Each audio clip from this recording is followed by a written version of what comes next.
வணக்கம், இது உங்க பவானி அம்மா சமையல். இன்னைக்கு என்ன பார்க்க போறோம்னா துவரம் பருப்பு தோசை எப்படி பண்றதுன்னு பார்க்கலாம். அதுக்கு ஒரு கப் இட்லி அரிசி எடுத்திருக்கேன். கப்பு இடத்துல அதே அளவுல 3/4 கப்பு துவரம் பருப்பு எடுத்திருக்கேன். இது 2 மணி நேரம் ஊற வச்சிருக்கிறேன். அதுக்கு போறதுக்கு 5 காஞ்சி மிளகாய் ஊற வச்சிடணும், 5 பல்லு பூண்டு, 1/2 ஸ்பூன் சீரகம் ஊற வச்சிடணும்.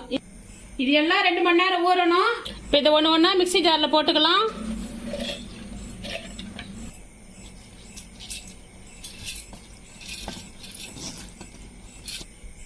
மிளகா, ஜீரகம், பூண்டு தோலோடு தான் போடணும். இப்போ இதை அரைச்சி எடுத்துக்கலாம். மாவு அரைச்சி வச்சு இந்த மாதிரி பதத்து இருக்கணும், லைட்டாக கொரப்பாக இருக்கணும். இதை ஒரு கிண்ணத்துக்கு மாற்றிக்கலாம். இதில் கொஞ்சம் தண்ணி கொஞ்சம் ஊற்றி ஜார் அலசி இந்த மாவுலேயே ஊற்றிக்கலாம். இப்போ 1/2 ஸ்பூன் உப்பு எடுத்துக்கலாம். 1/4 டீஸ்பூன் பெருங்காயத்தூள் போடலாம். நான் பருப்பு போட்டுக்கிறேன் இல்லையா, வாய் பிடிக்கும், அதுக்காக பெருங்காயத்தூள் போடுறோம்.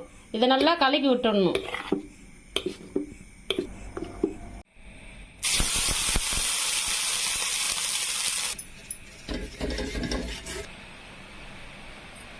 கல் காஞ்சிச்சு, தோசை ஊற்றிடலாம். அப்படியே மெலிசாக தேய்ச்சிக்க வேண்டியது தான்.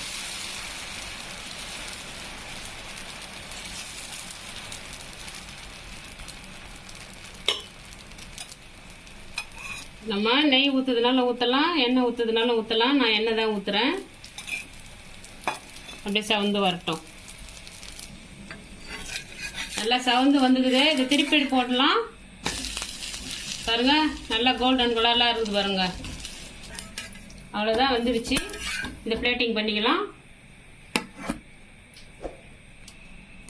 இதே மாதிரி இன்னொரு தோசை ஊற்றிக்கலாம்.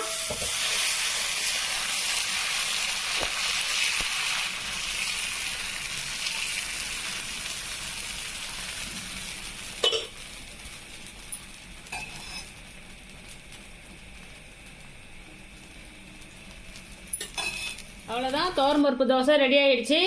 நான் இதுக்கு தேங்காய் சட்னி வச்சுருக்கேன். நீங்கள் கார சட்னி, வெங்காய சட்னி எது வேணாலும் வச்சுக்கலாம். இந்த வீடியோ பிடிச்சிருந்துன்னா லைக் பண்ணுங்கள், ஷேர் பண்ணுங்கள், சப்ஸ்கிரைப் பண்ணிவிடுங்க. நன்றி, வணக்கம்.